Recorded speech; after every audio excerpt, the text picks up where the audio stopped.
The silence was the first thing I noticed, not peaceful, but echoing, filling every room. For years, this home was a symphony of chaos, running feet, slamming doors, laughter. Now, the music had stopped. The house felt hollow. My identity had been woven into motherhood for decades. Keeper of schedules, healer, negotiator. When they left, the structure crumbled. I wandered the house, a ghost among memories. My sons made bed, the fridge stocked with their snacks, small reminders of what was gone. I felt a strange grief, almost selfish to admit. I'd raised them to fly, but no one prepared me for the silence. Pride and sadness mixed together. I celebrated their new beginnings, but felt left behind. Their world was expanding. Mine had stopped spinning. The emptiness wasn't just in the house, it was inside me. I had to face what was left when the noise faded.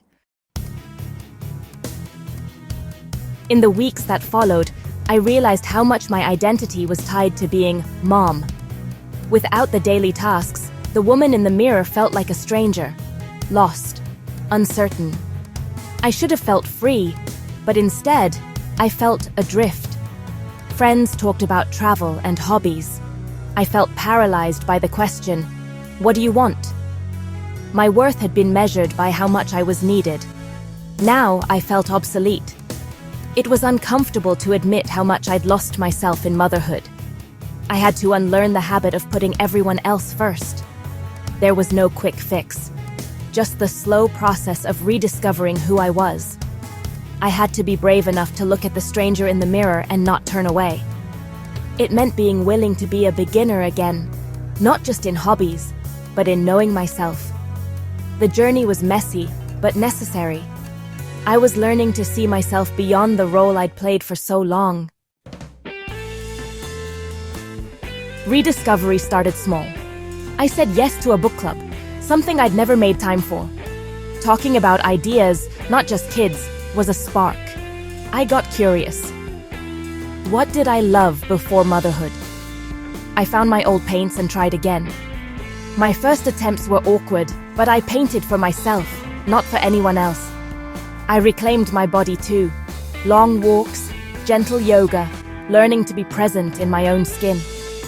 These small acts built on each other, new friendships, reawakened creativity, a sense of wholeness. None of it replaced my love for my children, but it added to who I was. I could be a mother and a painter, a parent and a book lover. I was no longer a stranger in the mirror.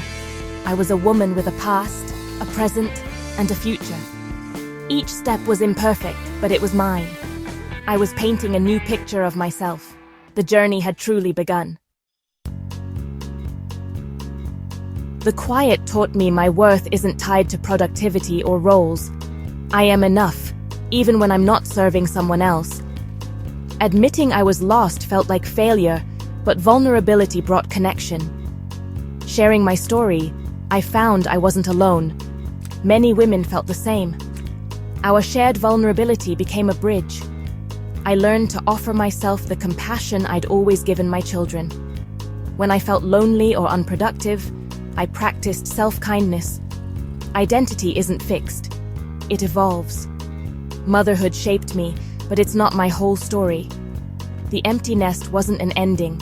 It was an invitation to keep growing. There are new chapters to write.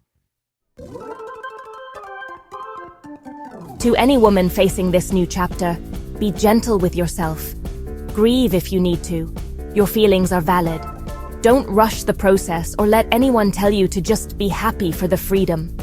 Get curious. Start small. Try something just for you. A walk, a coffee, a class. Curiosity is the spark that lights the way forward.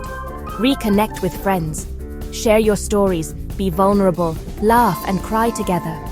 These connections remind you of who you are beyond motherhood. This is not the end of your story. It's a plot twist. Your love for your children will not diminish. Your role will simply evolve. Cheer for them and for yourself. You are resilient, courageous, and your best chapters may still be unwritten. Embrace the blank page. Dare to begin. Dare